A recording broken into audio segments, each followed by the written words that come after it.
Hello friends, आज मैं Sonpur division के अंतर्गत कंडक्ट करवाए गए टेक्नीशियन 3 के पेपर्स के सॉल्यूशन देखेंगे। इसलिए वीडियो के लास्ट तक बने रहे एवं वीडियो पसंद आए तो वीडियो को लाइक एवं चैनल को सब्सक्राइब करना ना भूलें। चलिए शुरू करते हैं। सबसे पहले देखेंगे कि यह पेपर ईस्ट सेंट्रल रेलवे यानी ECR के अंतर्गत जो सोनपुर डिवीज़न आते हैं वहाँ पर यह पेपर टेक्नीशियन 3 पोस्ट के लिए कंडक्ट करवाया गया था, जो कि 25% LDCE कोटा के अंतर्गत पेपर कंडक्ट करवाया गया था CNW मैकेनिकल डिपार्टमेंट के अंतर्गत। अगर बात करें इस पेपर की एग्ज़ाम डेट का तो अभी हाल ही में 14 जुलाई 2024 को ये पेपर कंडक्ट करवाया गया था, जिसमें अगर बात करें नंबर ऑफ़ क्वेश्चंस का तो इस पेपर के अंतर्गत टोटल 110 प्रश्न पूछे गए थे, जिसमें कैंडिडेट को केवल और केवल 100 प्रश्न का जवाब देना था, जिसके लिए कैंडिडेट को पूरे 120 मिनट का समय दिया गया था इस पेपर को अटेम्प्ट करने के लिए।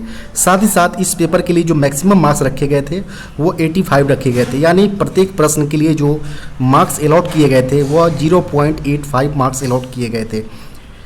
आगे चलिए, यहाँ पर जो इस पेपर के अंतर्गत नेगेटिव मार्किंग का भी प्रावधान किया गया था, 1/3 नेगेटिव मार्किंग का। आगे चलिए देखते हैं कि इस पेपर के अंतर्गत कौन कौन से प्रश्न पूछे गए थे।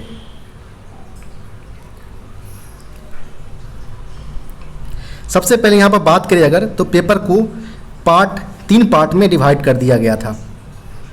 पार्ट A के अंतर्गत 1 से लेकर 90 तक के प्रश्न को इंक्लूड किए गए थे, जबकि पार्ट 2 में 91 से लेकर 100 तक के प्रश्न को रखा गया था, जबकि पार्ट 3 के अंतर्गत जो ऑफिशियल लैंग्वेज वाले जो पार्ट्स होते हैं इनके 101 से लेकर 110 तक के प्रश्न जो आते हैं उनको यह पार्ट 3 के अंतर्गत रखे गए थे। जिसमें अगर बात करें तो पार्ट 1 जो था वह कंपलसरी था, सारे कैंडिडेट को अटेम्प्ट करना ही था 1 से लेकर 90 तक। लेकिन जो अदर जो 10 प्रश्न जो रिमेनिंग थे, या तो कोई कैंडिडेट पार्ट 2 अटेम्प्ट करता है तो उसे पूरे के पूरे 91 से लेकर 100 तक को अटेम्प्ट करना होगा, या तो अगर वो पार्ट 3 के लिए जाता है तो यहाँ पर 101 से लेकर जो 110 तक का जो प्रश्न है उसे अटेम्प्ट करते। दोनों में किसी एक का ही अटेम्प्ट करना था।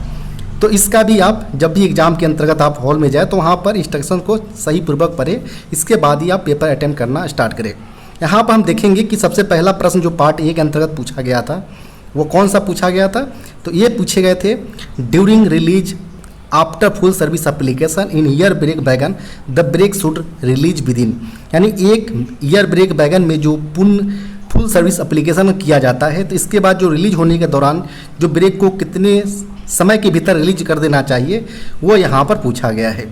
तो चूंकि अगर बात करें हम जब भी फुल सर्विस एप्लीकेशन किया जाता है तो इस दौरान जो प्रेशर ड्रॉप किया जाता है ब्रेक पाइप प्रेशर वह 1.5 kg पर सेंटीमीटर स्क्वायर का प्रेशर ड्रॉप किया जाता है, जिस दौरान जो हमारा ब्रेक सिलेंडर का जो प्रेशर है वह मैक्सिमम 3.8 kg का ब्रेक सिलेंडर में प्रेशर यह बनाता है। अब यहाँ पर पूछा गया है कि जब भी हम रिलीज करेंगे तो रिलीज करने में इस प्रकार के जो प्रेशर कितना टाइम पीरियड लेगा। तो इसमें 2 केस बनता है, अगर यहाँ पर यह मेंशन नहीं किया गया है। अगर सिंगल पाइप अगर होता है तो सिंगल पाइप के केस में यह रिलीजिंग लेने में 45 से लेकर 60 सेकेंड का समय लेता है। वहीं अगर बात करें हम ट्विन पाइप के केस में तो ट्विन पाइप के केस में यह 15 से लेकर 20 सेकेंड तक का यह टाइम पीरियड ले सकता है रिलीज होने में, चूँकि प्रश्न में मेंशन नहीं किया गया है। और अगर बात करें सारे ऑप्शन जो है वो नियर बाई सिंगल पाइप के अकॉर्डिंग दिया गया है, तो यहाँ पर हम 60 सेकेंड जो कि रेंज में आता है तो वो हम लिख सकते हैं कि मैक्सिमम इतना हमें रिलीज होने में लग सकता है। तो यहाँ पर हमारा अगर बात करें तो ऑप्शन नंबर D इसका सही उत्तर होगा, क्योंकि जो हमारा 45 से लेकर 60 सेकेंड तक का समय होता है, मैक्सिमम 60 सेकेंड के विदिन में हमें रिलीज हो जाना चाहिए अगर वह सिंगल पाइप के केस में है। नेक्स्ट प्रश्न यहाँ पर बात करें तो what is the drop in brake pipe pressure during sensitivity test.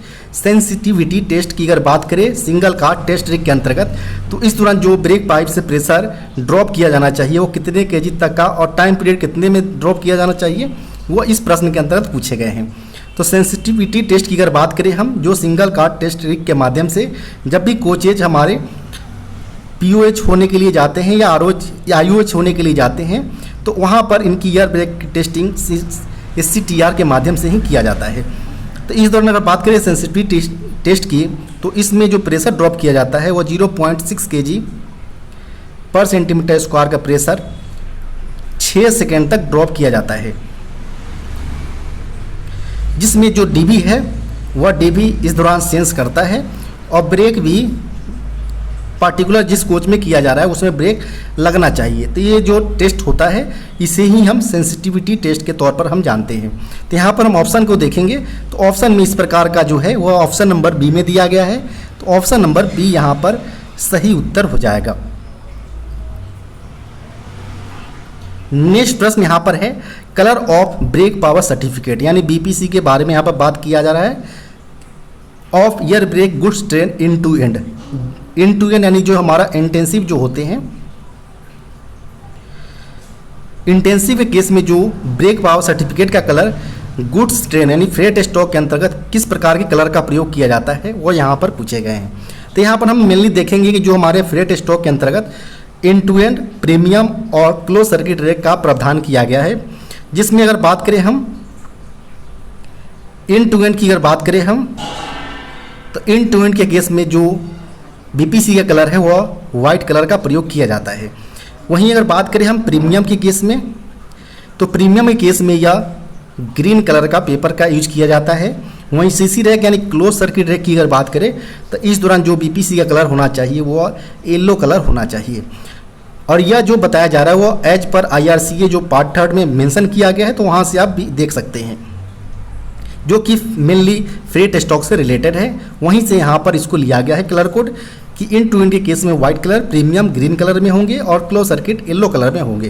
तो यहाँ पर जो प्रश्न पूछा गया था वह इन टू इन रेक के रिगार्डिंग पूछे गए थे। तो यहाँ पर वाइट कलर सही उत्तर होगा, जो कि कहीं भी ऑप्शन में मेंशन नहीं किया गया है। तो यहाँ पर सारे के सारे यहाँ पर ऑप्शन गलत हो जाएगा।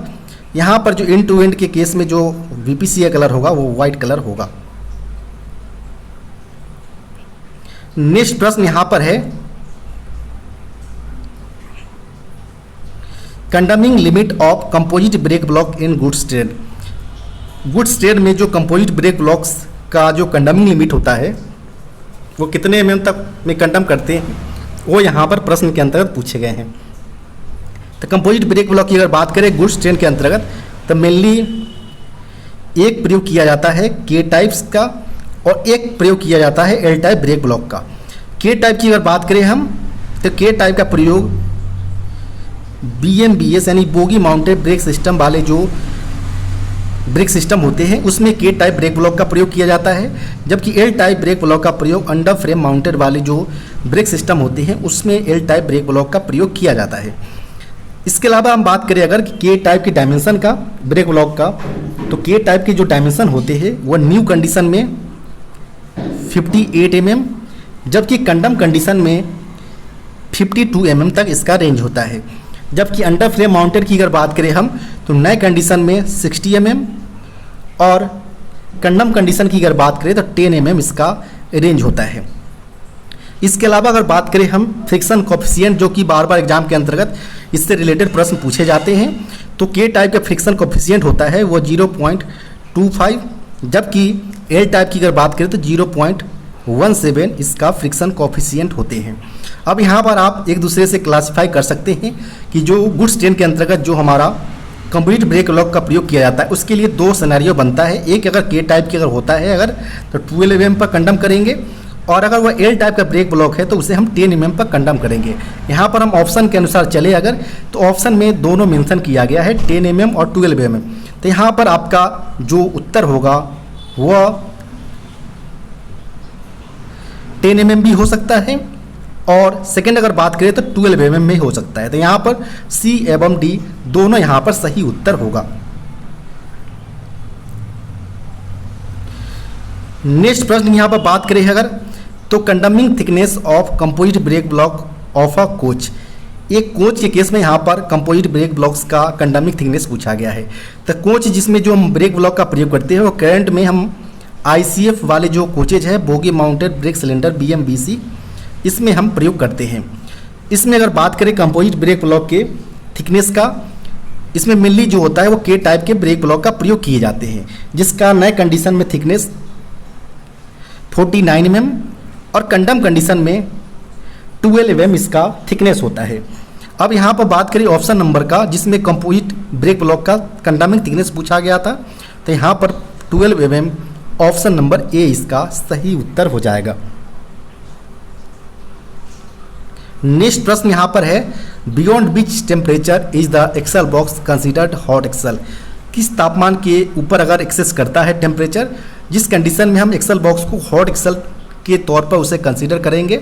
तो हॉट एक्सेल के केस में अगर बात करें हम, तो कोचेजिंग के केस में अगर वह इसका एक्सेल टेम्परेचर 80 डिग्री सेल्सियस से एक्सीड करता है तो उसे हम हॉट एक्सेल के केस में रखेंगे। वहीं गुड्स की अगर बात करें मालगाड़ियों के केस में, तो इसके लिए 90 डिग्री सेल्सियस रखा गया है।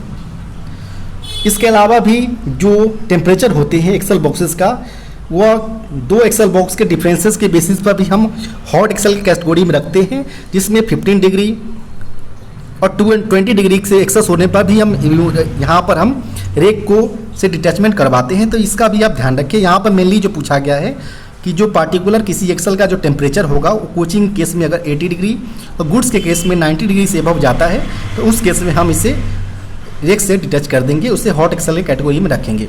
यहाँ पर ऑप्शन नंबर सी इसका सही उत्तर हो जाएगा, 80 डिग्री सेल्सियस।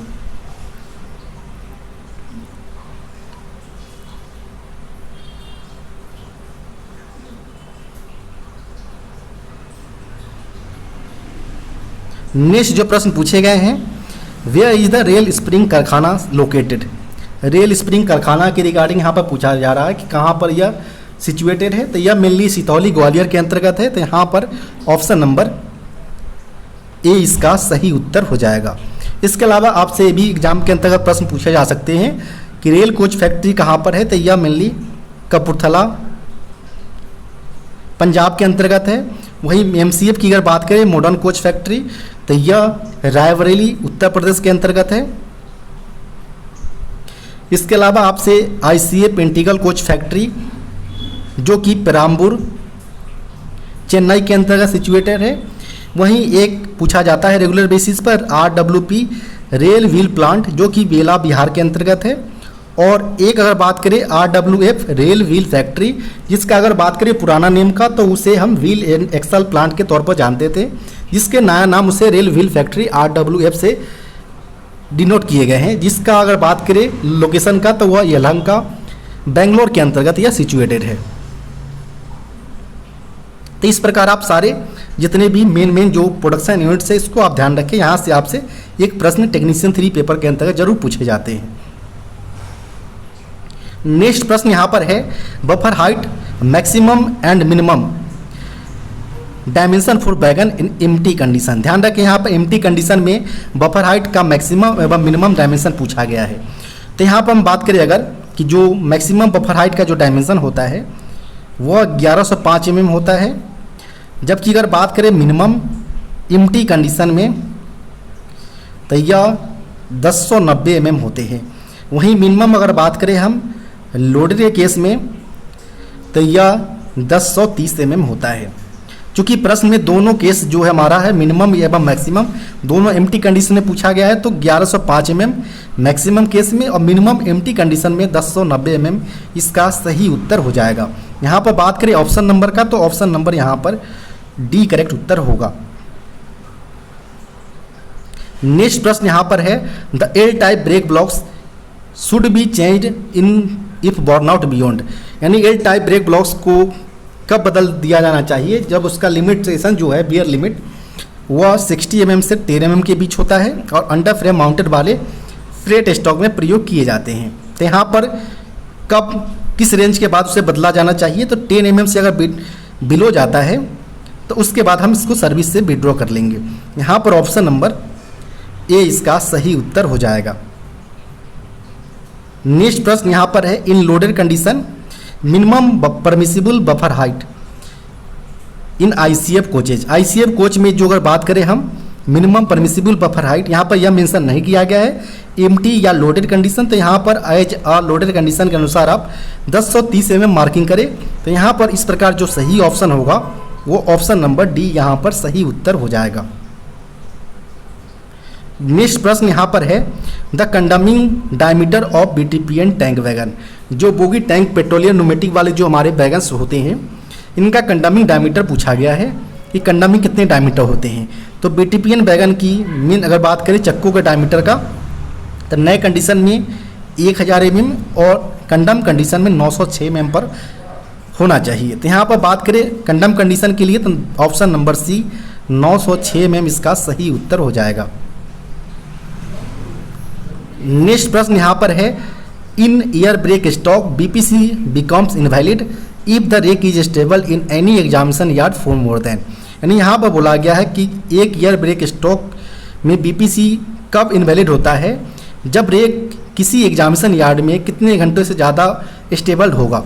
तो जब भी यहाँ पर अगर बात करें एयर ब्रेक स्टॉक के केस में बीपीसी इनवैलिड होने के लिए दो मेन होता है। एक तो होता है कि अगर किसी एग्जामिनेशन यार्ड में 24 आवर्स से ज़्यादा अगर वो स्टेबल रहता है तो उस केस में बीपीसी इनवैलिड हो जाता है।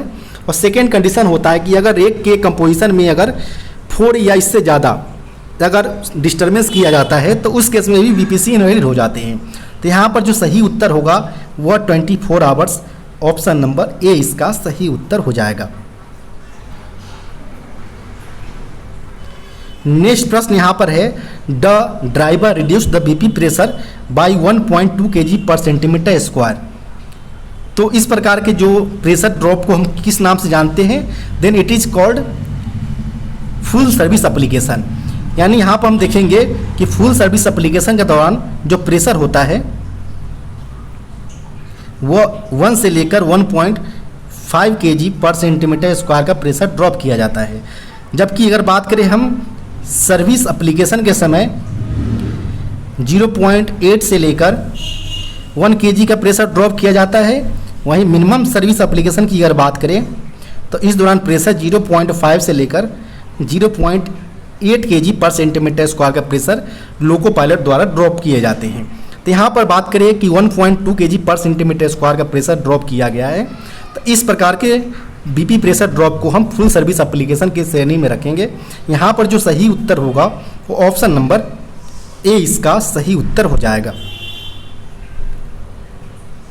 नेक्स्ट प्रश्न यहाँ पर है, berth capacity of AC3 tier LHB coaches. AC3 tier LHB coaches का जो बर्थ कैपेसिटी होता है वह 72 होते हैं। जबकि अगर बात करें 2 टीयर के केस में, तो 2 टीयर के केस में यह जो कैपेसिटी इसका रखा गया है वह 54 रखा गया है। तो यहाँ पर बात करें हम तो ऑप्शन नंबर यहाँ पर जो होगा वो ऑप्शन नंबर बी इसका सही उत्तर हो जाएगा। 72 berths available in AC3 tiers of LHB coaches. Next प्रश्न यहाँ पर है, बीच bogie are provided for higher passenger riding index comforts. उच्च यात्री सवारी सूचकांक यानी जिसे हम कंफर्टनेस के तौर पर कंसीडर करते हैं राइडिंग इंडेक्स को, और किस प्रकार की बोगी में हायर पैसेंजर राइडिंग इंडेक्स के साथ वो अवेलेबल होता है। तो जो हमारा LHB कोच में जो फिएट बोगी होते हैं इसका राइडिंग इंडेक्स 2.5 तक यहाँ पर मैक्सिमम होता है। तो इस प्रकार अगर बात करें तो ICF में भी देखा जाएगा तो 3.5 होता है, जो कि मोर देन LHB कोचेज का है न्यूमेरिकल वैल्यू में। जिसका numerical value basis riding index का कम होगा उसमें जो कंफर्टनेस है वो इंक्रीज रहेंगे। तो इस प्रकार अगर देखा जाए तो हायर पैसेंजर राइडिंग कंफर्ट्स की अगर बात करें तो यहाँ पर फिएट SIG टाइप्स यहाँ पर सही उत्तर हो जाएगा, ऑप्शन नंबर डी। नेक्स्ट प्रश्न यहाँ पर है, कंडमिंग wheel diameter of LHB coaches. LHB coaches का नए चक्कों का व्यास 915 mm। कंडम कंडीशन में अगर बात करें हम तो कंडम कंडीशन में यह 845 mm होता है। वहीं अगर बात करें ICF का तो ICF का 915 से 825। वहीं वंदे भारत की अगर बात करें हम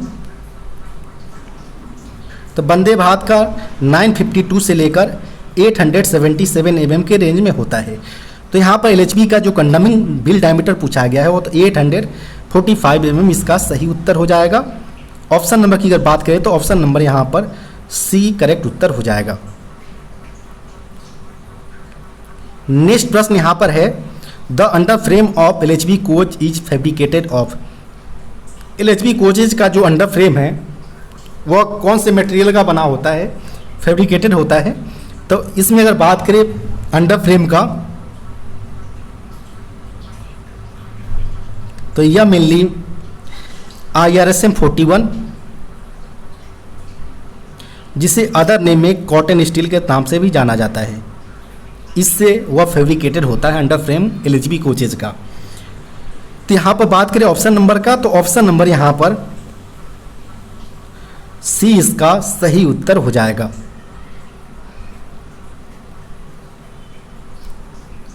नेक्स्ट प्रश्न यहाँ पर है piston stroke of brake cylinder of LHB coaches. LHB coaches का ब्रेक सिलेंडर का पिस्टन स्ट्रोक पूछा गया है। तो LHB कोचेज का ब्रेक सिलेंडर की अगर पिस्टन स्ट्रोक की अगर बात करें हम, तो मैक्सिमम ब्रेक सिलेंडर का पिस्टन स्ट्रोक जो होता है वह मैक्सिमम 21 mm होना चाहिए, इससे अधिक नहीं हो सकता है पिस्टन स्ट्रोक। चूंकि यहाँ पर बात करें तो ऑप्शन C एवं D तो रॉन्ग हो जाएगा, क्योंकि मोर देन 21 दिया गया है। लेकिन ऑप्शन A और B की अगर बात करें तो ज़्यादातर केस में जो डिवीजन द्वारा 10 mm का ऑप्शन यहाँ पर सिलेक्ट किए जाते हैं। तो इस प्रकार अगर बात करें हम, तो 8 से लेकर 10 mm की रेंज में आप यहाँ पर ले सकते हैं, जो कि ऑप्शन नंबर A में दिया गया है। तो यहाँ पर ऑप्शन नंबर A इसका सही उत्तर हो जाएगा। लेकिन अगर आपसे मैक्सिमम तक रेंज में अगर पूछा जाता है तो 21 mm ब्रेक सिलेंडर का पिस्टन स्ट्रोक LHB कोचेज में होंगे। इसके अलावा अगर बात करें हम ब्रेक सिलेंडर का डाया का, जो कि LHB कोच में प्रयोग किए जाते हैं, वह 10 इंच या 255 mm का इसका डायमीटर होता है। जबकि अगर बात करें मैक्सिमम प्रेशर का, जो इसके अंतर्गत मैक्सिमम भेजा जा सकता है, वह 3.0 kg/cm² का प्रेशर मैक्सिमम LHB वाले ब्रेक सिलेंडर में मैक्सिमम प्रेशर जो जाएंगे वो 3 kg का मैक्सिमम जाएंगे। नेक्स्ट प्रश्न यहाँ पर है the capacity of air reservoir of LHB coaches. LHB coaches में जो एयर रिजर्वायर का प्रयोग किया जाता है, इनका कैपेसिटी कितने लीटर का होता है? तो यह मेनली 200 लीटर कैपेसिटी का प्रयोग किया जाता है। यहाँ पर ऑप्शन नंबर D इसका सही उत्तर हो जाएगा। नेक्स्ट प्रश्न यहाँ पर है the resistant encountered by a train in motion in account of, यानी यहाँ पर बोला गया है गति में एक ट्रेन द्वारा जो सामना किया गया जो प्रतिरोध किसके कारण होता है वो यहाँ पर पूछा गया है। यानी जो रेसिस्टेंट इनकाउंटर किए जाते हैं ट्रेन के द्वारा मोशन के बिहाफ पर, वह किस कारण से होता है? तो जो रेसिस्टेंट ईयर के द्वारा मोशन के चलते दौरान जो मोशन प्रभाव जो ईयर के द्वारा किया जाता है, उसका वह रेसिस्टेंट इनकाउंटर किए जाते हैं। तो यहाँ पर ये पहला ऑप्शन सही होगा। सेकेंड यहाँ पर है friction at a track, tracks पर जो फ्रिक्शन होते हैं इसका कारण भी यहाँ पर जो रेसिस्टेंट पैदा होता है वो यहाँ पर देखा जा सकता है। अगर थर्ड की अगर बात करें तो friction at various parts of rolling stock, जो बोगी वगैरह प्रयोग किए जाते हैं, ये जितने भी हमारे वेरियस पार्ट्स से फ्रिक्शंस के कारण यह होते हैं रोलिंग स्टॉक के। तो यहाँ पर all of the above option number D यहाँ पर सही उत्तर हो जाएगा, जो कि मोशन के दौरान कोचेज में यहाँ पर रेसिस्टेंट इनकाउंटर किया जाता है ट्रेन्स के द्वारा। नेक्स्ट प्रश्न यहाँ पर है number of duplex check valve fitted in air spring bogie. Air spring bogie में जो डुप्लेक्स चेक वाल्व लगा होता है, इसका संख्या पूछा गया है प्रत्येक बोगी में।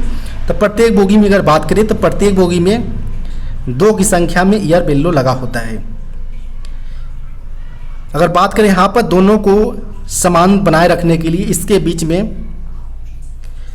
एक DCB डुप्लेक्स चेक वाल्व लगा होता है, जिसका काम होता है कि जैसे ही जो प्रेशर डिफरेंस है दोनों ईयर बेल्लो का, या प्रेशर डिफरेंस अगर 1.5 प्लस माइनस 0.15 kg/cm² से ज़्यादा अगर प्रेशर डिफरेंस दोनों ईयर बेल्लो में आता है, तो इस अवस्था में जो DCB जो है डुप्लेक्स चेक वाल्व वो अपना कार्य करना एक्टिवेट कर देते हैं, और तब तक एक्टिवेट रहते हैं जब तक दोनों ईयर बेल्लो का लेवल समान न हो जाए।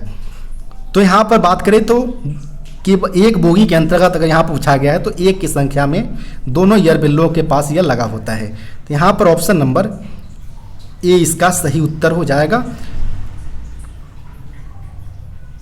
नेक्स्ट प्रश्न यहाँ पर है A category depot will issue brake power certificate of close circuit rake valid up to, यानी जो ए कैटेगरी वाले डिपो जो है इनमें क्लोज सर्किट रेक का जो BPC का वैधता जो दिया जाता है वो कितने टाइम पीरियड का दिया जाता है? तो जब जो भी एक कैटेगरी के डिपो होंगे क्लोज सर्किट रेक के लिए अगर BPC जारी करते हैं तो इनका जो वैधता होगा वह 6000 किलोमीटर मिनिमम होता है, मैक्सिमम यहाँ पर 10,000 किलोमीटर तक भी जाता है।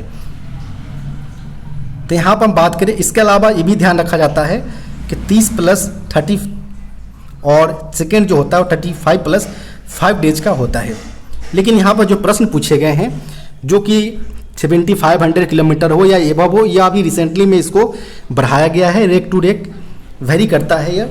लेकिन जो ये प्रश्न जो पूछा गया उस दौरान अगर बात करें हम, तो केवल और केवल 30 प्लस 5 डेज एवं 6000 किलोमीटर्स का यहाँ पर वैधता दिए जाते थे। तो यहाँ पर बात करें ऑप्शन नंबर का, तो ऑप्शन नंबर इस प्रकार का सी इसका सही उत्तर हो जाएगा। नेक्स्ट प्रश्न यहाँ पर है, the maintenance manual of Volkswagen fitted with Casnub bogie. Casnub bogie के साथ यहाँ पर अगर वोक्सवैगन कोई फिटेड है तो वोक्सवैगन, इस प्रकार के वोक्सवैगन का जो इंस्पेक्शन एवं मेंटेनेंस किया जाएगा, इसके लिए जो RDSO टेक्निकल पैम्पलेट्स दिए गए हैं वह G70 दिया गया है। तो यहाँ पर जो सही उत्तर होगा वो ऑप्शन नंबर सी इसका सही उत्तर हो जाएगा। इसके अलावा अगर बात करें हम तो G95 जो है,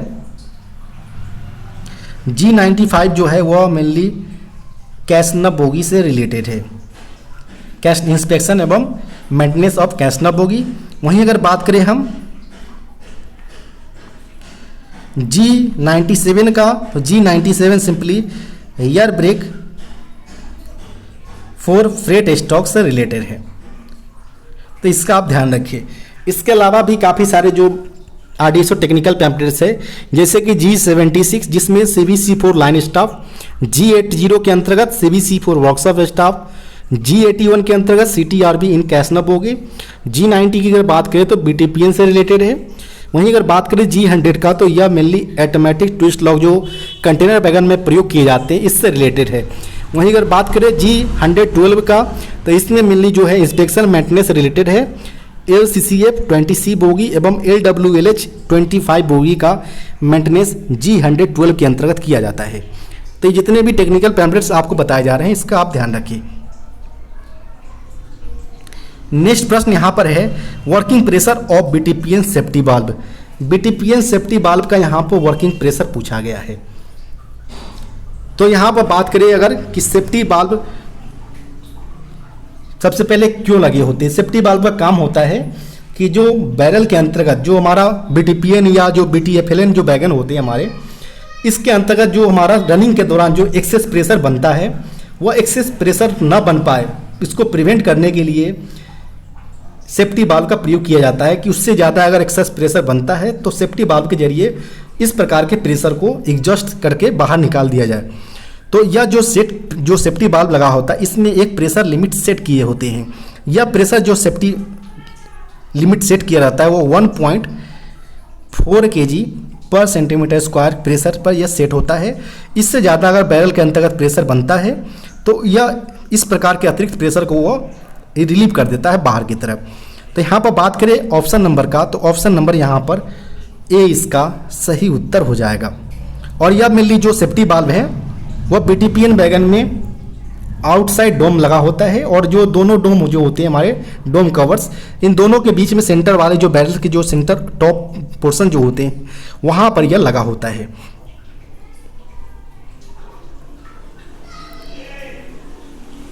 नेक्स्ट प्रश्न की अगर बात करें हम तो the other name of pilot valve. Pilot valve का अदर नेम की अगर बात करें तो यह होता है passenger emergency alarm signal device, जो कि ऑप्शन नंबर बी में दिया गया है। तो यहाँ पर ऑप्शन नंबर बी इसका सही उत्तर हो जाएगा।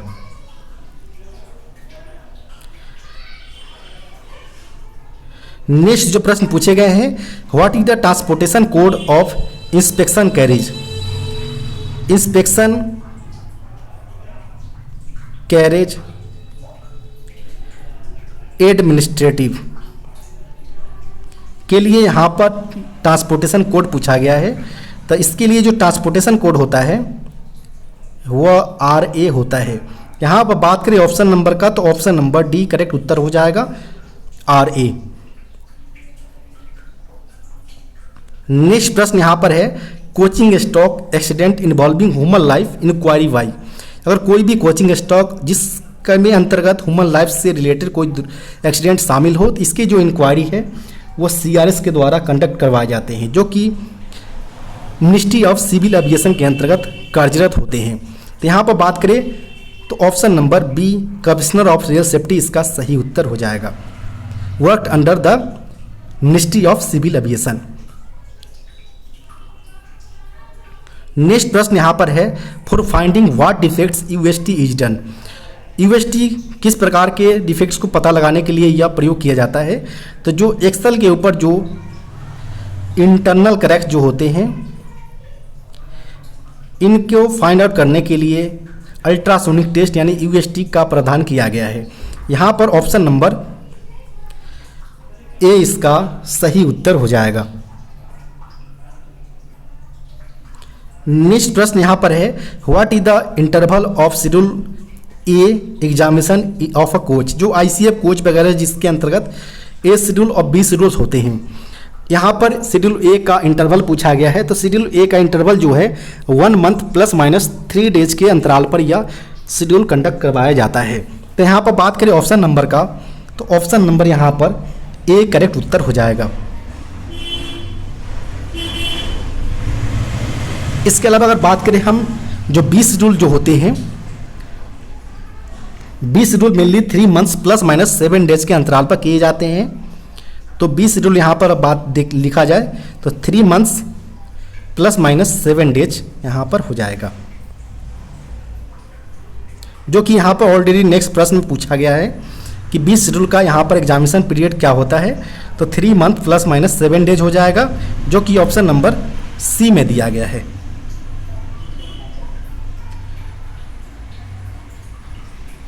नेक्स्ट प्रश्न यहाँ पर पूछे गए हैं what do you mean bye FRP।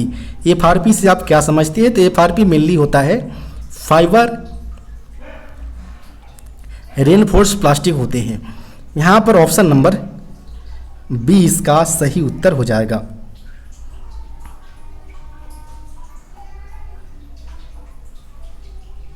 Next प्रश्न यहाँ पर है what is the periodicity for IOH of ICF coaches.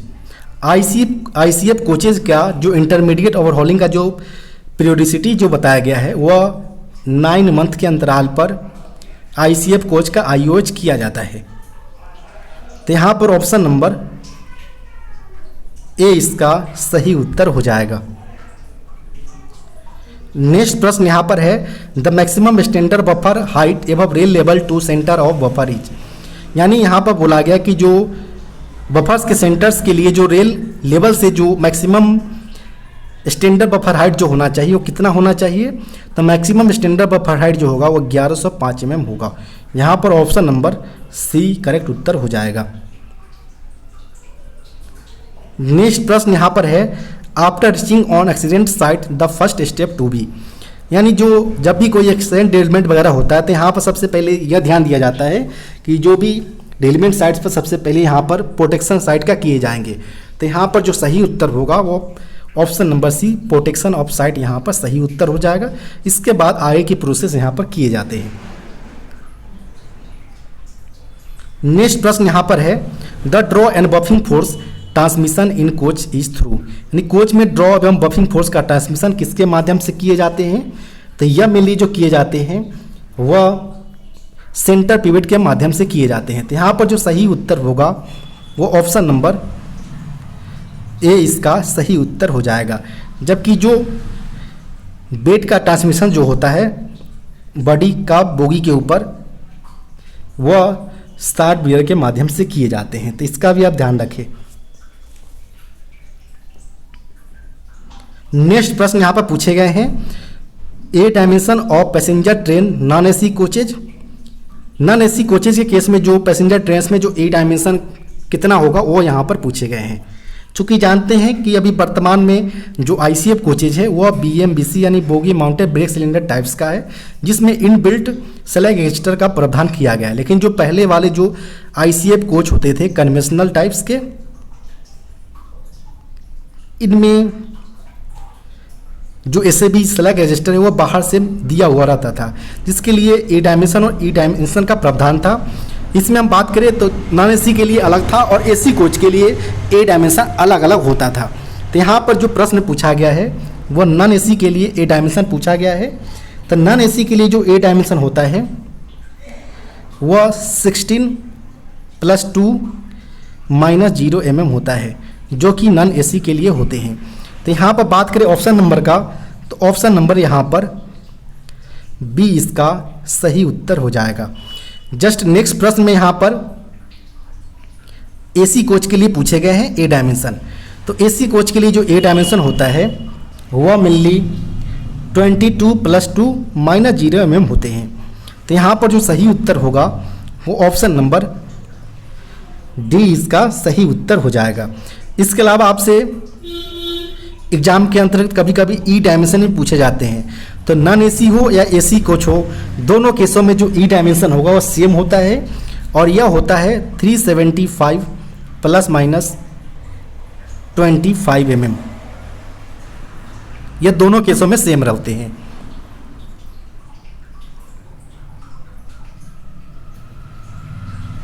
Next प्रश्न यहाँ पर है, during full service application brake pipe pressure is dropped to. Full service application के दौरान जो ब्रेक पाइप से प्रेशर ड्रॉप किया जाता है वो 1.5 kg पर सेंटीमीटर स्क्वायर का प्रेशर ड्रॉप किए जाते हैं ब्रेक पाइप से।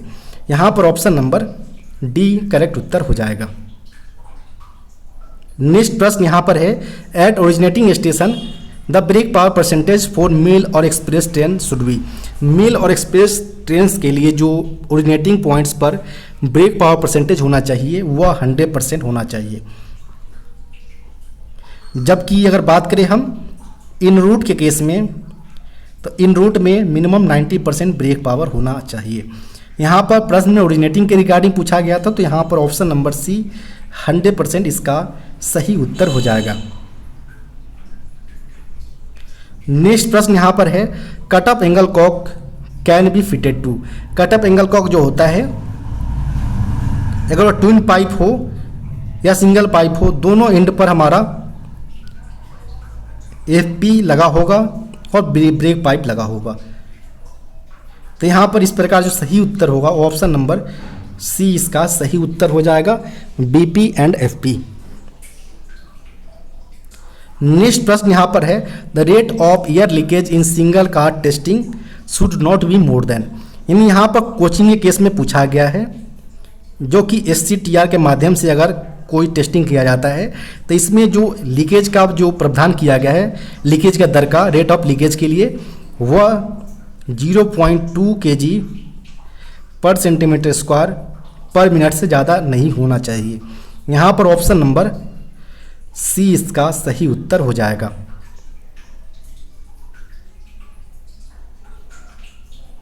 नेक्स्ट प्रश्न यहाँ पर है, when brake is manually release by quick release valve which pressure will be vent out. जब भी क्विक रिलीज वाल्व के माध्यम से ब्रेक सिलेंडर को रिलीज किया जाता है, ब्रेक्स को रिलीज किए जाते हैं, तो इस दौरान जो प्रेशर बाहर आता है वह कंट्रोल रिजर्वायर का प्रेशर होता है।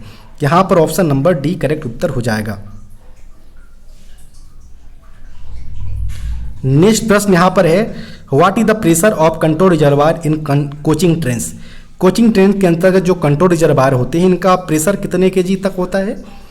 तो मेनली जो कंट्रोल रिजर्वायर होते हैं इनका चार्जिंग का प्रोसेस ब्रेक पाइप के माध्यम से डिस्ट्रीब्यूटर वाल्व में होकर डिस्ट्रीब्यूटर वाल्व के माध्यम से ही उसका चार्जिंग किया जाता है। यानी ब्रेक पाइप की अगर प्रेशर की अगर बात करें तो सबसे पहले यह 5 kg पर सेंटीमीटर स्क्वायर का प्रेशर DB को भेजता है।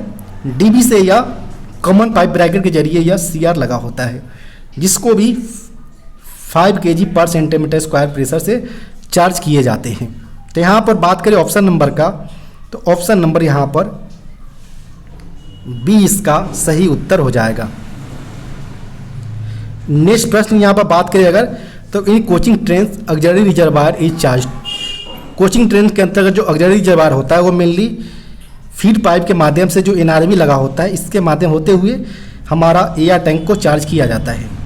यानी चूंकि आप जानते हैं कि FP प्रेशर 6 kg पर सेंटीमीटर स्क्वायर होता है, तो यहाँ पर एयर टैंक का भी प्रेशर जो होगा वो 6 kg पर सेंटीमीटर स्क्वायर प्रेशर होगा उसके अंतर्गत। तो यहाँ पर बात करें ऑप्शन नंबर का, तो ऑप्शन नंबर यहाँ पर बी इसका सही उत्तर हो जाएगा।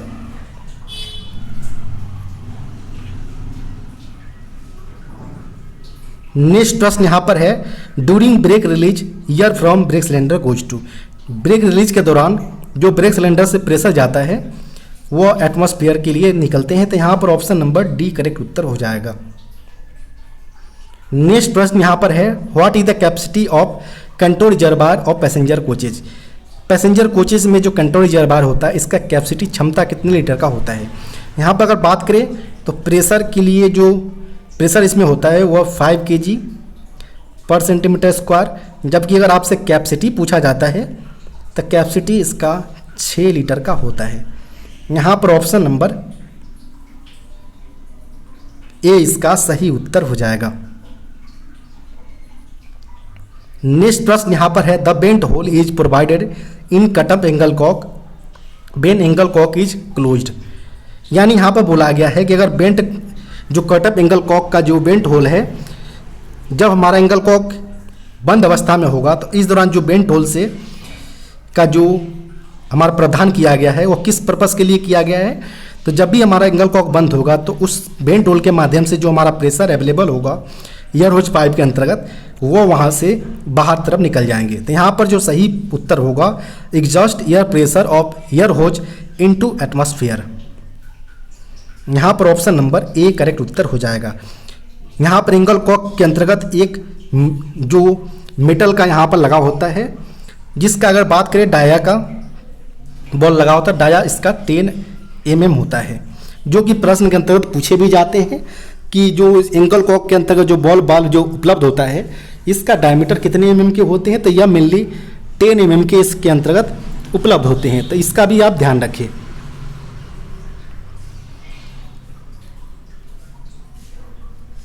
नेक्स्ट प्रश्न यहाँ पर है, what is the meaning of WSP।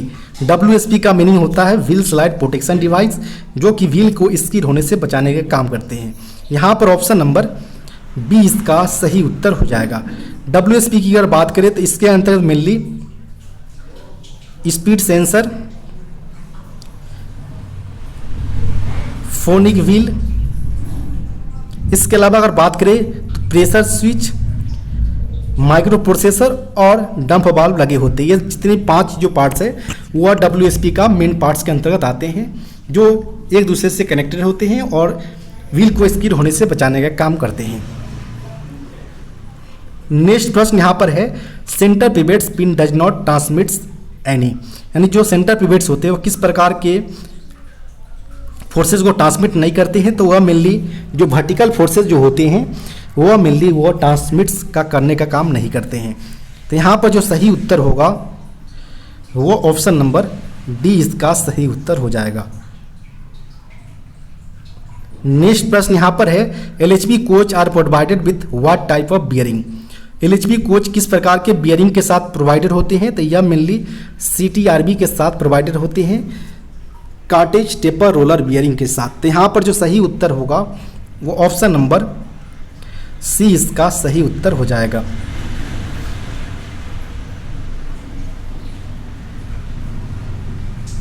Next प्रश्न यहाँ पर है, 16 bar of ICF coach consist of. 16 bar जो ICF कोच का जो 16 बार होता है वो किस प्रकार के बना होता है। तो यह मेनली जेड सेक्शन के रूप में बने होते हैं। तो यहाँ पर ऑप्शन नंबर की अगर बात करें तो ऑप्शन नंबर यहाँ पर ए इसका सही उत्तर हो जाएगा। नेक्स्ट प्रश्न यहाँ पर है, what is the amount of oil per side mirror in ICF coaches. यानी ICF कोच में जो साइड मिरर होते हैं, प्रति साइड मिरर में ऑयल का क्वांटिटी कितने होता है वो यहाँ पर पूछा गया है। तो प्रत्येक पर साइड मिरर ऑयल का क्वांटिटी 2.5 लीटर अवेलेबल होते हैं। यहाँ पर ऑप्शन नंबर सी इसका सही उत्तर हो जाएगा। नेक्स्ट प्रश्न यहाँ पर है, Ben be release manually KE type DB। Mainly 2 प्रकार के DB का प्रयोग किया जाता है, एक है C3W और एक है KE टाइप का DB। KE टाइप के DB के अंतर्गत अगर मैनुअली रिलीज किया जाता है तो इस प्रकार के दौरान जो हमारा प्रेशर निकलेगा वह कंट्रोल रिजर्वायर और ब्रेक सिलेंडर दोनों से निकलेगा। तो यहाँ पर जो सही उत्तर होगा वो ऑप्शन नंबर सी इसका सही उत्तर होंगे। नेक्स्ट प्रश्न यहाँ पर है, for testing air pressure locomotives the test plate hole diameter is. यानी यहाँ पर बोला गया है कि लोकोमोटिव्स के एयर प्रेस टेस्टिंग करने के लिए जो हम टेस्ट प्लेट का प्रयोग करते हैं, इनका होल डायमीटर जो होता है वह 7.5 mm इनका होल डायमीटर होता है। तो यहाँ पर जो अगर बात करें ऑप्शन नंबर का, तो ऑप्शन नंबर यहाँ पर बी इसका सही उत्तर हो जाएगा।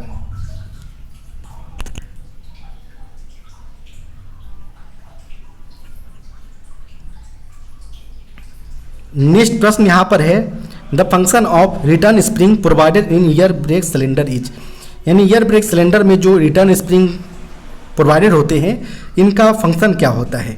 तो रिटर्न स्प्रिंग का काम होता है कि जो हमारा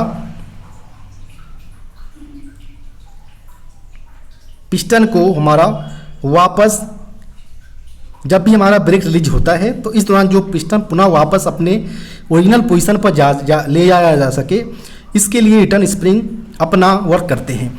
तो यहाँ पर बात करें ऑप्शन नंबर का, तो ऑप्शन नंबर यहाँ पर तो push the piston inside the cylinder, यहाँ पर सही उत्तर हो जाएगा ऑप्शन नंबर बी।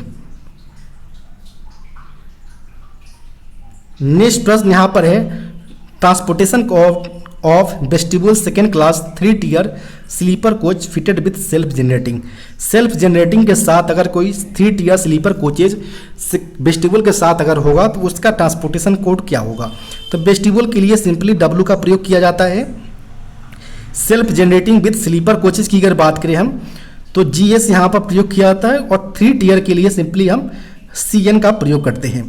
तो यहाँ पर WGSCN यहाँ पर इसका लिए कोड होगा, जो कि ऑलरेडी ऑप्शन नंबर बी में मेंशन किए गए हैं।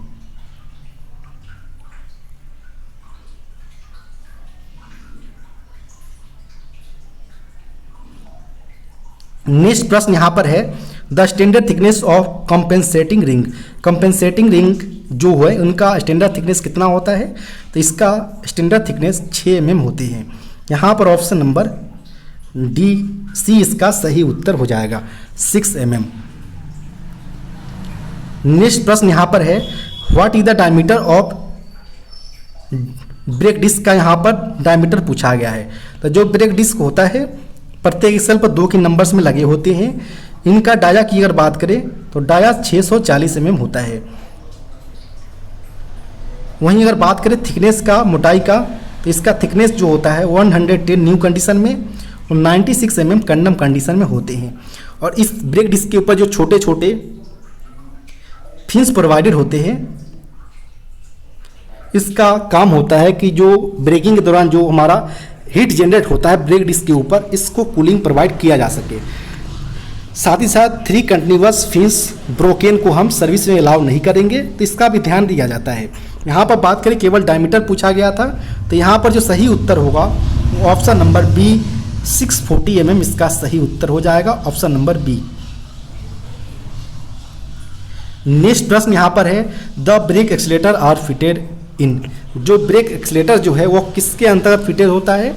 तो brake accelerators mainly emergency brake application device होते हैं और यह मेनली ब्रेक पाइप से कनेक्टेड होते हैं। तो यहाँ पर जो सही उत्तर होगा वो ऑप्शन नंबर ए इसका सही उत्तर हो जाएगा।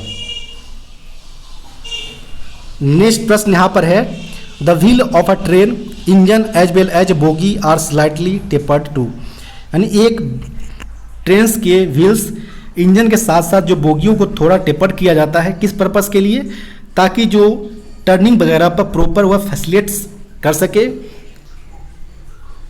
इसको देखते हुए इसमें स्लाइटली टेपर का प्रावधान होता है। तो यहाँ पर ऑप्शन नंबर डी इसका सही उत्तर हो जाएगा, facilitate in taking turns.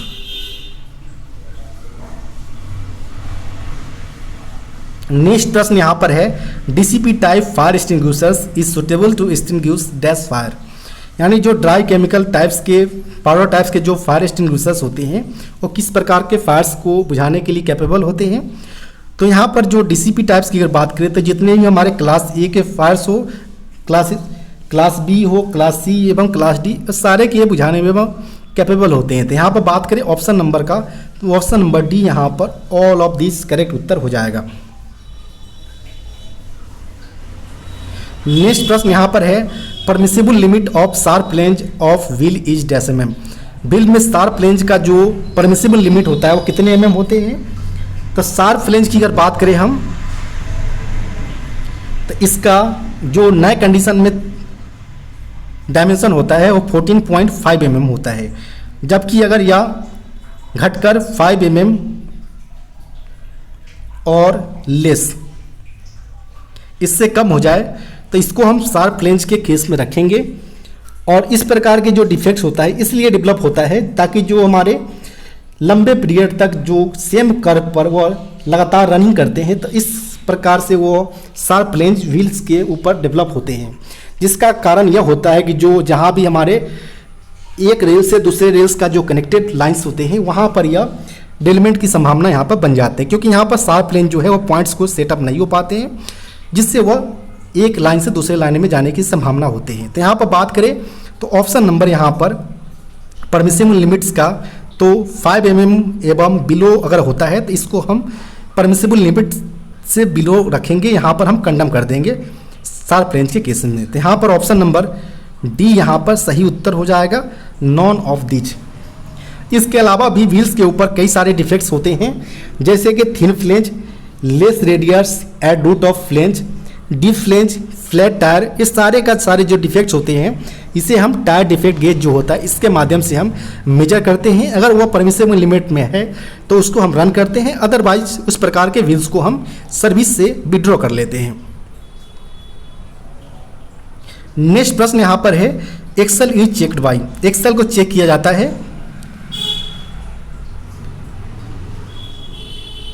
UST test के माध्यम से, अल्ट्रासोनिक टेस्ट के माध्यम से जो एक्सेल के ऊपर आने वाले इंटरनल क्रैक्स को या रेक्टिफाई करता है, जिससे हम यूएसटी टेस्ट इसके माध्यम से करते हैं। तो यहाँ पर हमारा ऑप्शन नंबर बी इसका सही उत्तर हो जाएगा।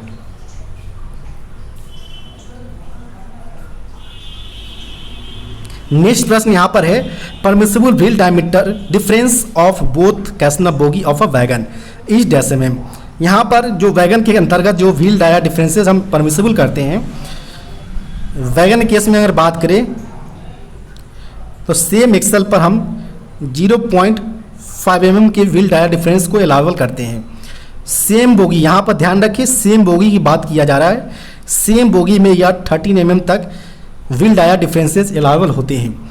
वहीं अगर बात करें आपसे डिफरेंस, यहाँ पर जो प्रश्न में बोथ कैसना बोगी का पूछा गया है, यानी difference of both Casnub bogie, यानी different bogie of a wagon, तो इस केस में जो व्हील डाया डिफरेंसेस अलाउबल होंगे वो 25 mm होंगे।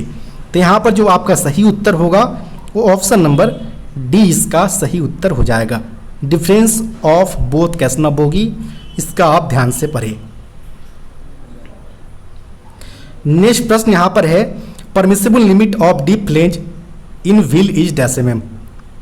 व्हील में जो डीप फ्लेंज आते हैं इसका अगर बात करें परमिसिबल लिमिट का, तो नए कंडीशन में जो व्हील का डायमेंशन होना चाहिए वो 28.5 mm होना चाहिए। जब यह बढ़कर जो फ्लेंजेस का जो थिकनेस है डीप होकर वह 35 mm और एवव हो जाए तो इस कंडीशन में हम इसको सर्विस से कंडम कर देते हैं।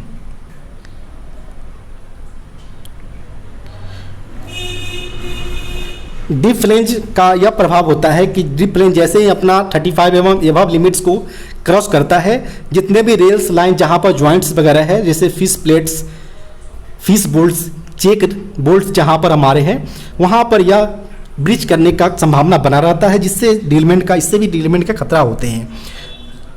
तो यहाँ पर बात करें ऑप्शन नंबर का कि परमिसिबल लिमिट जो है डीप फ्लेंज का 35 mm एवं एबव अगर होता है तो इसको हम सर्विस से कंडम कर देते हैं।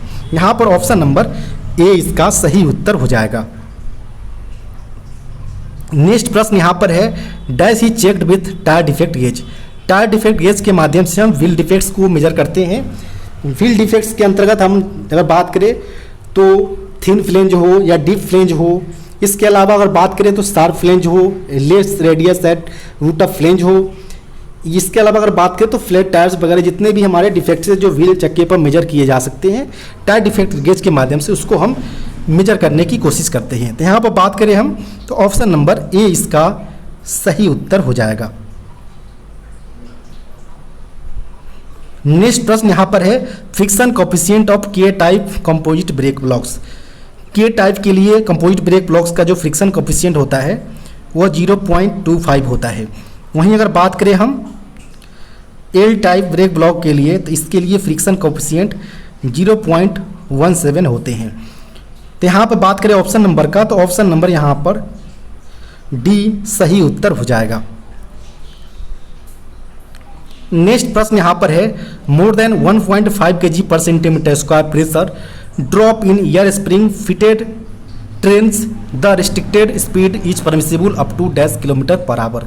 अगर कोई ट्रेन जिसमें एयर स्प्रिंग लगा हो एवं एयर बेल्लो से मोर देन 1.5 kg का प्रेशर ड्रॉप आउट हो रहा हो तो इस केस में जो परमिसिबल लिमिट होगा गाड़ी का वो कितना होगा। तो जब भी अगर प्रेशर ड्रॉप होता है तो इस दौरान जो हमारा फीवा लगा होता है, फेलियर इंडिकेशन कम ब्रेक एप्लीकेशन डिवाइस, इसमें जो इंडिकेटर लगे होते हैं वो ग्रीन से रेड हो जाती हैं। जब इसको सॉर्ट आउट किया जाता है तो फिर इसके बाद जो परमिसिबल लिमिट दिया जाता है गाड़ी को आगे डेस्टिनेशन तक अलाउ करने के लिए वह 60 kmph केवल दिया जाता है अगर एयर स्प्रिंग वेल्लो में कोई फेलियर पाया जाता है। यहाँ पर ऑप्शन नंबर सी इसका सही उत्तर हो जाएगा। नेक्स्ट प्रश्न यहाँ पर है during proper pressure in air spring position of levelling बाल्ब बिकम्स डैश। यहाँ पर लेबलिंग बाल्ब का पोजीशन पूछा गया है। अगर एयर स्प्रिंग में प्रॉपर प्रेशर उपलब्ध हो तो उस दौरान जो हमारा लेबलिंग बाल्ब का पोजीशन होगा किस अवस्था में होगा वो यहाँ पर पूछे गए हैं। तो यहाँ पर हम बात करें अगर कि ये हमारा एयर बेल्लो है, चूँकि एयर एक बोगी के अंतर्गत 2 एयर बेल्लो लगा होता है, दोनों एयर बेल्लो के लिए एक एक लेबलिंग बाल्ब लगा होता है ताकि उसके हाइट को मेंटेन किया जा सके। एयर बेल्लो के साथ अगर बात करें हम तो एयर बेल्लो के साथ मेनली लेबलिंग बाल्ब लगा होता है। लेबलिंग बाल्ब मेनली 3 वे पोर्ट्स के साथ होते हैं, यानी इसके अंतर्गत एक एग्जॉस्ट पोस्ट होता है, इसका कनेक्शन एयर बेल्लो से होता है और एक कनेक्शन मेन रिजर्वायर जो 150 लीटर का होता है उससे इसका कनेक्शन होता है। साथ ही साथ इसके अलावा अगर बात करें हम तो लेबलिंग बाल्ब के साथ एक हॉरिजॉन्टल लीवर लगा होता है, हॉरिजॉन्टल लीवर के साथ एक इंस्टॉलेशन लीवर लगा होता है और इंस्टॉलेशन लीवर जो है वो जो हमारा फिएट बोगी का जो हमारा बोगी फ्रेम है इसके साथ या एक दूसरे से कनेक्टेड होते हैं। अब यहाँ पर बोला गया प्रश्न के अंतर्गत और एयर स्प्रिंग में प्रॉपर प्रेशर होगा तो इस दौरान जो हमारा लेबलिंग बाल्ब का जो पोजीशन होना चाहिए वो किस अवस्था में होना चाहिए। तो एक तरफ हम बात करें कि एक्चुअल बफर हाइट की अगर बात करें और एक तरफ हम रिक्वायर्ड बफर हाइट की बात करें, दो केस यहाँ पर हम लेंगे। अगर प्रॉपर अगर एयर स्प्रिंग में प्रेशर उपलब्ध हो तो इस केस में हमारा एक्चुअल बफर हाइट और रिक्वायर्ड बफर हाइट दोनों का सिचुएशन हमारा जो पोजीशन होगा इक्वल होगा और इस कंडीशन में जो लेबलिंग बाल्ब का पोजीशन होना चाहिए वह हॉरिजॉन्टल अवस्था में होना चाहिए। अगर एयर बेल्लो में किसी पैसेंजर का ज़्यादा मात्रा में आने से एयर बेल्लो पर प्रेशर बढ़ता है, इस दौरान जो हमारा एक्चुअल बफर हाइट का पोजीशन रिक्वायर्ड बफर हाइट से कम हो जाएगा। इस दौरान जो हमारा लेबलिंग बाल्ब का कनेक्शन जो होता है वो AMR से हो जाता है। और सेकेंड कंडीशन यह होता है कि जब रिक्वायर्ड जो हमारा एयर बेल्लो का कोई एक रिक्वायर्ड क्वांटिटी होता है इससे कम अगर होता है इस दौरान जो एयर बेल्लो का जो हाइट है वो ज़्यादा हो जाती है। तो इसको देखते हुए यह जो लेबलिंग बाल्ब है जो हमारा रिक्वायर्ड बफर हाइट है वो हमारा कम हो जाएगा। तो इस दौरान जो लेबलिंग बाल्ब का एग्जॉस्ट पोर्ट होगा वो इसका कनेक्शन हमारा एयर बेल्लो से कर देगा और एक्स्ट्रा प्रेशर एटमॉस्फेयर में भेज देगा, जिससे हमारा फिर से जो एक्चुअल बफर हाइट हो एवं रिक्वायर्ड बफर हाइट दोनों का पोजीशन हमारा इक्वल अवस्था में आ जाएगा। तो इस यहाँ पर प्रॉपर पहले से ही प्रेशर उपलब्ध है प्रॉपर कंडीशन में, तो इस दौरान जो हमारा पोजीशन होना चाहिए वो हॉरिजॉन्टल पोजीशन में होना चाहिए, जिसे हम लैब पोजीशन भी बोलते हैं। तो यहाँ पर जो सही उत्तर होगा वो option number B horizontal position हो जाएगा। नेक्स्ट प्रश्न की यहाँ पर बात करें अगर तो नेक्स्ट जो प्रश्न पूछे गए हैं वो पूछे गए हैं in case of fully locked condition of knuckle in H type coupler position of rib should be. यानी एक एच टाइप कपलर में अगर कोई नकल फुल्ली लॉक कंडीशन में अवस्था में है तो उस दौरान जो रिब का पोजीशन होना चाहिए वह किस कंडीशन में होना चाहिए। तो जब भी अगर लॉक कंडीशन में अगर नक्कल पाया जाता है तो इस कंडीशन में जो हमारा रिब का पोजीशन होगा वह वर्टिकल कंडीशन में होगा। तो यहाँ पर जो सही उत्तर होगा वो ऑप्शन नंबर ए इसका सही उत्तर हो जाएगा, vertical, option number A. Next प्रश्न यहाँ पर है, what is the choke size of passenger emergency alarm valve. Passenger emergency alarm valve का चोक डाया पूछा गया है। तो यह LHV कोचों में 19 mm और ICF कोच की अगर बात करें तो 8 mm चोक डाया होता है। चूँकि ऑप्शन में किसी एक का ही मेंशन किया गया है, ऑप्शन नंबर डी में 8 mm, तो यही इसका सही उत्तर हो जाएगा। नेक्स्ट प्रश्न यहाँ पर है, मीन ऑफ WRA। WRA का मतलब होता है वाटर रेजिंग एपरेटस। यहाँ पर ऑप्शन नंबर ए इसका सही उत्तर हो जाएगा। अगर बात करें minimum pressure required for WRA, minimum pressure required for WRA की, तो यह हो जाएगा 0.35 kg पर सेंटीमीटर स्क्वायर। वहीं maximum pressure required for WRA वो होता है 0.75 kg पर सेंटीमीटर स्क्वायर। नेक्स्ट प्रश्न यहाँ पर है, टेयर weight of BOXN wagon. BOXN wagon का टेयर वेट यानी खाली वजन पूछा गया है। तो यह मेनली टेयर वेट जो होता है वह 22.47 टन इसका टेयर वेट होता है। यहाँ पर ऑप्शन नंबर बी इसका सही उत्तर हो जाएगा। नेक्स्ट प्रश्न यहाँ पर है, newly built BLC container wagon first POH periodicity is. जो BLC वैगन का POH जो होगा वह पहला POH 6 ईयर के अंतराल पर किया जाएगा और सब्सिक्वेंट POH की अगर बात करें तो 4.5 ईयर्स के अंतराल पर किए जाएंगे। यहाँ पर प्रश्न में फर्स्ट POH पूछे गए थे, तो यहाँ पर ऑप्शन नंबर सी 6 ईयर्स इसका सही उत्तर हो जाएगा। नेक्स्ट प्रश्न यहाँ पर है, what do you mean by CC rake. Close circuit rake से आप क्या समझते हैं। तो close circuit rake mainly freight stock के अंतर्गत एग्जामिशंस का यह टाइप्स है, जिसके अंतर्गत एग्जामिशंस के बाद प्रॉपर उसी प्रकार का BPC जारी किया जाता है। जिसमें अगर बात करें तो ओरिजिनेटिंग पॉइंट पर 100% ब्रेक पावर होता है CC रैक के अंतर्गत, इन रूट में 90% ब्रेक पावर होता है। क्लोज सर्किट रैक वाले BPC में एक क्लोज सर्किट बना होता है जिसमें जोन बाय जोन मेंशन होता है। इसी सर्किट के रैक के अंतर्गत प्रॉपर रैक को चलाना पड़ता है। अगर यह सर्किट को अगर ब्रीच करता है तो यहाँ पर BPC इनवैलिड हो सकते हैं। सेकेंड, यहाँ पर येलो कलर्स में BPC जारी किया जाता है। इसके अलावा जो ब्रेक पावर्स का जो वैलिडिटी होता है BPC का वो 30 प्लस 5 डेज या 35 प्लस 5 डेज होता है। और रैक की किलोमीटर की बात करें तो 6000 किलोमीटर से लेकर 10,000 किलोमीटर तक रैक टू रैक यह वैरी करता है। यहाँ पर इसके अलावा अगर बात करें कि अगर बैक पेज पर लोगो पायलट या गार्ड्स के द्वारा सही पूर्वक अगर किलोमीटर का मेंशन नहीं किया जाता है क्लोज सर्किट रैक के BPC के बैक पेज के ऊपर, तो यहाँ पर BPC को जो वैलिडिटी पीरियड है वह केवल और केवल 20 डेज का समझा जाएगा। यहाँ पर बात करें ऑप्शन नंबर का, तो ऑप्शन नंबर यहाँ पर बी क्लोज सर्किट रैक इसका सही उत्तर होंगे। नेक्स्ट प्रश्न यहाँ पर है, what type of centre buffer coupler used in Indian railway. भारतीय रेलवे में किस प्रकार के सेंटर बफर कपलर का प्रयोग किया जाता है। तो यह मेनली AAR टाइप्स के सेंटर बफर कपलर का प्रयोग किया जाता है। यहाँ पर ऑप्शन नंबर सी करेक्ट उत्तर हो जाएगा, जिसमें से H टाइप जो होता है वो LHB कोचों में, और E टाइप की अगर बात करें हम तो यह फ्रेट स्टॉक यानी गुड्स स्टॉक में प्रयोग किए जाते हैं। नेक्स्ट प्रश्न यहाँ पर है, clevis and clevis pin are the part of. Clevis और क्लेविस पिन जो है वो किस तरह के पार्ट्स का हिस्सा है। तो यह मेनली ट्रांजिशन कपलर का यह पार्ट्स होते हैं। तो यहाँ पर ऑप्शन नंबर सी इसका सही उत्तर हो जाएगा। इसके अलावा ऑप्शन नंबर डी में भी ट्रांजिशन कपलर दिया गया है, तो यहाँ पर आप ऑप्शन नंबर डी भी यहाँ पर करेक्ट उत्तर हो सकता है। सी एवं डी में समान सेम यहाँ पर ऑप्शन दिए गए हैं। नेक्स्ट प्रश्न यहाँ पर है, the axle load of BOXN BCN BRN BOBRN एवं BTPN वैगन्स। यानी जिस प्रकार के यहाँ पर बॉक्सेन या BCN टाइप्स का यहाँ पर दिया गया है, इसका एक्सल लोड कैपेसिटी पूछा गया है। तो एक्सल लोड जो कैपेसिटी होता है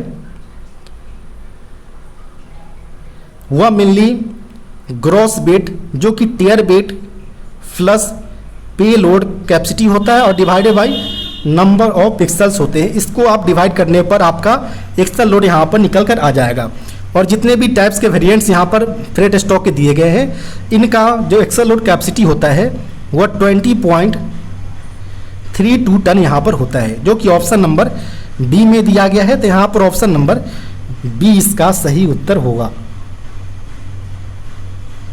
नेक्स्ट प्रश्न यहाँ पर है, what is the integrated portion of axle. Axle का इंटीग्रेटेड पोर्शन जो होता है वो मेनली जनरल कहलाता है। यहाँ पर ऑप्शन नंबर सी इसका सही उत्तर हो जाएगा।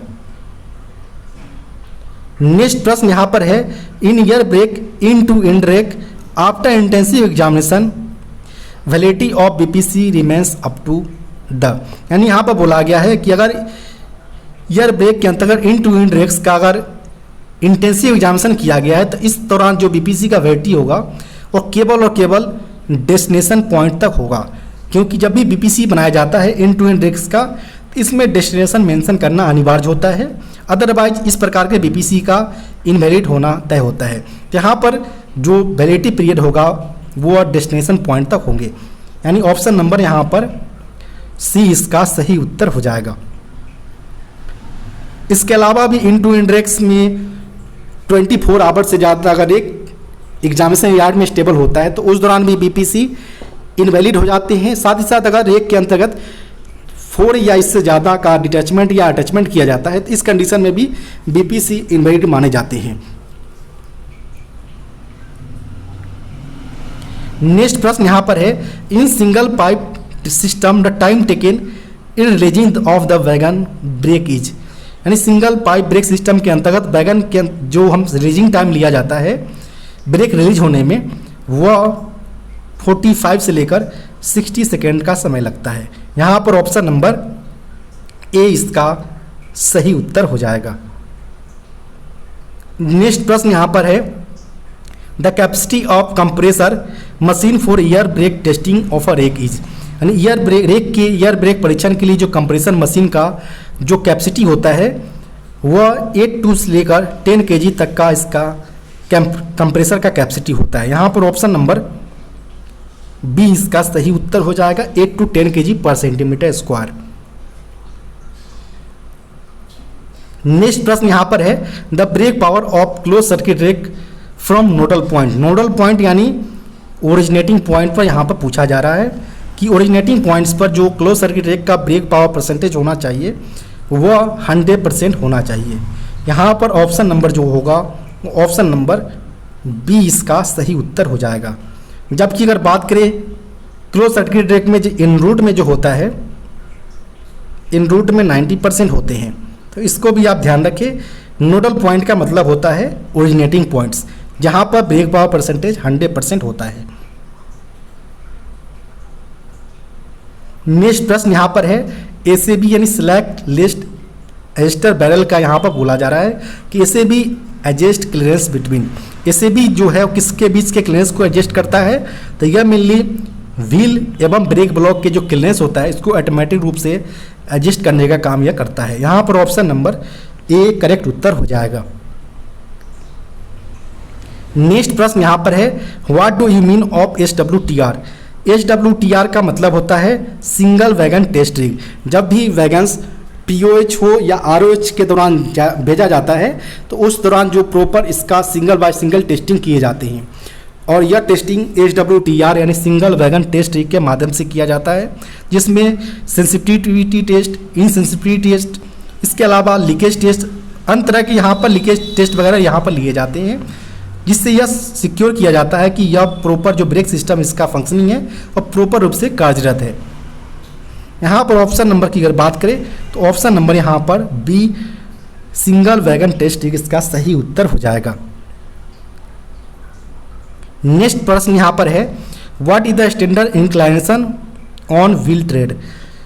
ट्रेड के ऊपर यहाँ पर स्टैंडर्ड इंक्लाइनेशन पूछा गया जो कि 1/20 के रिस्पेक्ट में होते हैं। जबकि व्हील फ्लेंज की अगर बात करें तो फ्लेंज में 1/20 2 पॉइंट के रिस्पेक्ट में 2.5 के रिस्पेक्ट में होते हैं। यहाँ पर ट्रेड के ऊपर पूछा गया था, तो ऑप्शन नंबर ए 1/20 इसका सही उत्तर हो जाएगा, ऑप्शन नंबर ए। नेक्स्ट प्रश्न यहाँ पर है barrel length of BTPN tank wagon. BTPN tank wagon का यहाँ पर बैरल लेंथ पूछा है कितने mm होते हैं। तो बैरल लेंथ की अगर बात करें तो वह होता है 11,458 mm barrel length BTPN wagon का होता है। यहाँ पर ऑप्शन नंबर सी इसका सही उत्तर हो जाएगा।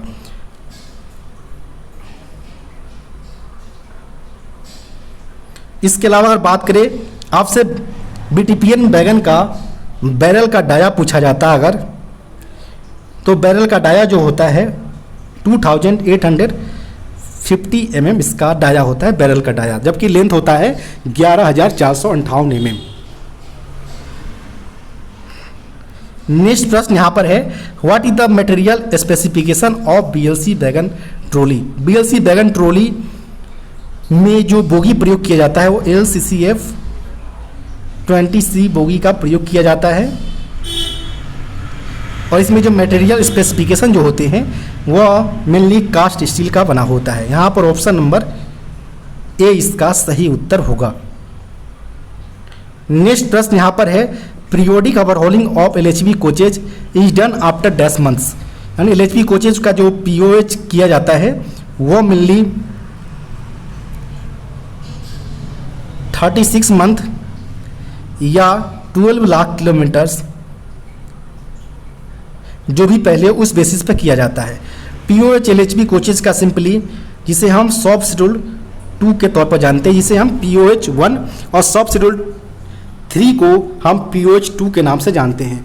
इसके अलावा अगर बात करें हम तो जो LHV कोच का जो IOH होता है उसे हम SS 1 सब शेड्यूल 1 के नाम से जानते हैं, जिसका अगर बात करें तो 18 मंथ्स के अंतराल पर इसका पीरियोडिक ओवरहॉलिंग किया जाता है। नेक्स्ट प्रश्न यहाँ पर है dash articulated control arms are used in Fiat bogie. Fiat bogie में कितने नंबर्स में आर्टिकुलेटेड कंट्रोल आर्म का प्रयोग किया जाता है? तो फिएट बोगी में प्रत्येक बोगी के ऊपर एक कंट्रोल आर्म लगा होता है, जबकि अगर बात करें प्रत्येक बोगी में टोटल 4 व्हील्स होते हैं। तो इस प्रकार टोटल नंबर जो होगा वो 4 की संख्या में आर्टिकुलेटेड कंट्रोल आर्म लगा होगा। तो यहाँ पर बात करें ऑप्शन नंबर का, तो ऑप्शन नंबर यहाँ पर ए इसका सही उत्तर हो जाएगा। यहाँ से पार्ट 2 सेक्शन स्टार्ट होता है। कोई कैंडिडेट या तो पार्ट 2 सेक्शन अटेम्प्ट करे या पार्ट 3 सेक्शन जो कि 101 से लेकर 110 तक है उसको अटेम्प्ट करे, किसी एक को ही अटेम्प्ट करना है। यहाँ पर बात करें ऑप्शन नंबर 91 का प्रश्न का, तो यहाँ पर CBC knuckle is divided into dash zones. CBC knuckle जो है वो मेनली 4 जोन्स के ऊपर डिवाइड किए गए हैं। यहाँ पर बात करें ऑप्शन नंबर का, तो ऑप्शन नंबर यहाँ पर बी इसका सही उत्तर हो जाएगा। नेक्स्ट प्रश्न यहाँ पर है quality of linen to be inspected dash percentage after receiving waste linen, यानी यहाँ पर बोला गया है कि अगर कोई वास्ट लेनिन रिसीव होता है तो उसके कितने परसेंटेज को हम इंस्पेक्ट करते हैं क्वालिटी चेक करने के लिए। तो क्वालिटी चेक करने के लिए जितने भी रिसीविंग वाशिंग वाले जो लेनिन होंगे इनका 2% का हम क्वालिटी चेक करने के लिए यूज में लेते हैं। यहाँ पर बात करें ऑप्शन नंबर का, तो ऑप्शन नंबर यहाँ पर बी इसका सही उत्तर हो जाएगा। नेक्स्ट प्रश्न यहाँ पर है coach holding capacity of a coaching depot is. Coaching depots की जो कोच होल्डिंग कैपेसिटी है वो कितना होता है? तो वो primary plus 50% of secondary coaches का कोच होल्डिंग कैपेसिटी होता है कोचिंग डिपो के अंतर्गत। तो यहाँ पर बात करें ऑप्शन नंबर का, तो ऑप्शन नंबर यहाँ पर सी इसका सही उत्तर हो जाएगा। नेक्स्ट प्रश्न यहाँ पर है if gauge is found more than 1682 mm it is termed as. अगर कोई सीधे ट्रैक्स पर अगर कोई ट्रैक गेज का यहाँ पर डायमेंशन 1682 mm से ज़्यादा पाया जाता है तो इस प्रकार की गेज को क्या कहा जाएगा वो यहाँ पर पूछा गया है। तो यहाँ पर हम बात करें अगर कि वो कोई एक ट्रैक गेज है, तो यहाँ पर अगर वह 1676 mm तक पाया जाता है तो इसे सिंपली ट्रैक गेज के नाम से डिनोट करेंगे हम। अगर वह 1682 mm से एबव मोर देन 1682 mm से ज़्यादा पाया जाता है तो इसको हम स्लैग गेज के तौर पर कंसीडर करेंगे। वहीं अगर बात करें अगर बिलो 1670 mm से ज़्यादा कम पाया जाता है, लेस देन, तो इसको हम टाइट गेज के तौर पर कंसीडर करेंगे। चूँकि प्रश्न में मोर देन 682 mm का मेंशन किया गया है तो यहाँ पर स्लैग गेज इसका सही उत्तर हो जाएगा, ऑप्शन नंबर ए। नेक्स्ट प्रश्न यहाँ पर है rate of variation in cross level पर मीटर इज कॉल्ड। प्रति मीटर क्रॉस लेवल का जो वेरिएशंस का दर जो होता है वह मेनली क्या कहलाता है? तो यह वेरिएशन, रेट ऑफ वेरिएशन जो होगा क्रॉस लेवल में पर मीटर, उसे हम ट्विस्ट के नाम से जाना जाता है। यहाँ पर ऑप्शन नंबर ए इसका सही उत्तर हो जाएगा। इसके अलावा अगर बात करें हम the longitudinal movement of rails in the tracks, tracks पर रेल की जो लॉन्गिट्यूडनल मूवमेंट्स जो होते हैं उसे हम क्रीप के तौर पर जानते हैं। लॉन्गिट्यूडनल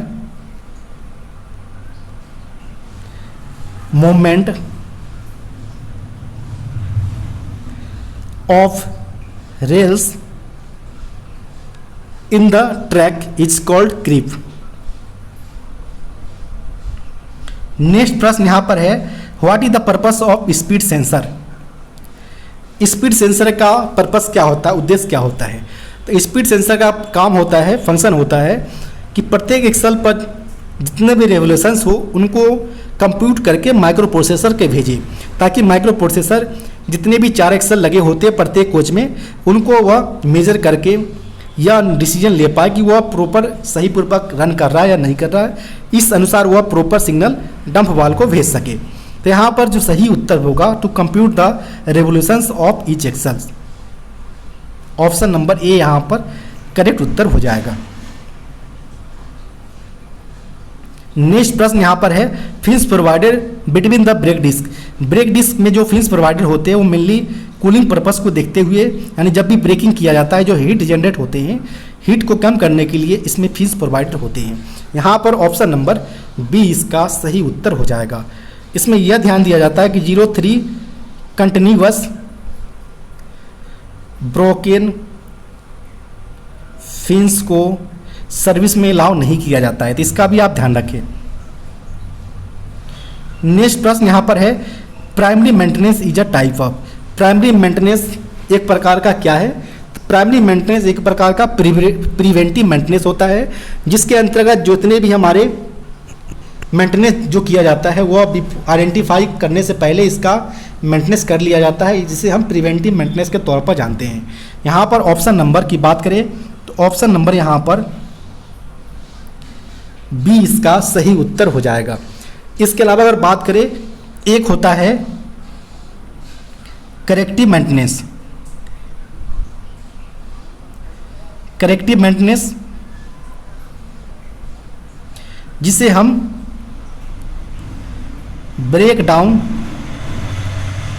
मेंटेनेंस के तौर पर जानते हैं, तो इसका भी आप ध्यान रखें कि आपसे ये भी पूछा जा सकता है कि जो हमारा करेक्टिव मेंटेनेंस है उसे किस अन्य नाम से जाना जाता है, तो उसे हम ब्रेक डाउन मेंटेनेंस के तौर पर जाना जाता है। जबकि प्राइमरी मेंटेनेंस एक प्रकार का प्रिवेंटिव मेंटेनेंस होता है, जिसमें जितने भी मेंटेनेंस होते हैं वह बिफोर आइडेंटिफाई इसको कंप्लीट कर लिया जाता है। नेक्स्ट प्रश्न यहाँ पर है the main function of anti roll bar. Anti roll bar का जो मेन फंक्शन होता है कोच के रोलिंग मोशन को प्रिवेंट करना, यानी to prevent rolling motion action of the coach. Option number यहाँ पर बी करेक्ट उत्तर हो जाएगा। नेक्स्ट प्रश्न यहाँ पर है shelling on a wheel set the reason में बी। अगर व्हील सेट्स के ऊपर अगर किसी प्रकार का सेलिंग पाया जाता है तो इसका रीजन क्या हो सकता है? तो सेलिंग पाने का, क्रिएट होने का मेन कॉज होता है कि हमारा जो WSP सिस्टम है, व्हील स्लाइड प्रोटेक्शन डिवाइस, वह प्रॉपर रूप से फंक्शन नहीं कर रहा है। सेकेंड कॉज ये भी हो सकता है कि जो हमारा ब्रेक कैलिपर है वह जाम पूर्वक प्रॉपर फ्रीली कंडीशन में नहीं मूवमेंट हो रहे हैं, जाम कंडीशन में अवेलेबल है।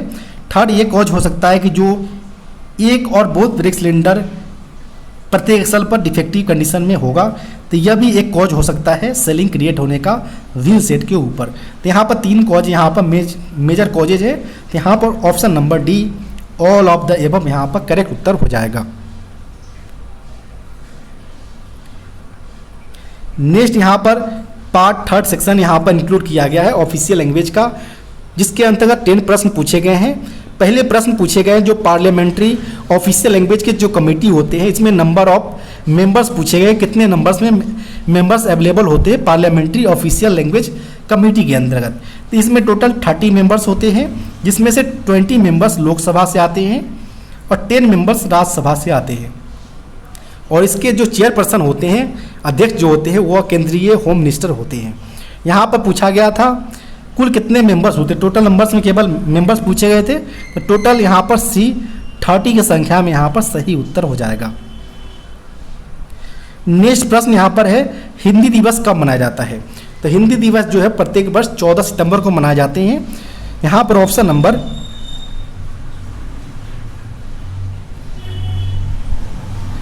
बी इसका सही उत्तर हो जाएगा।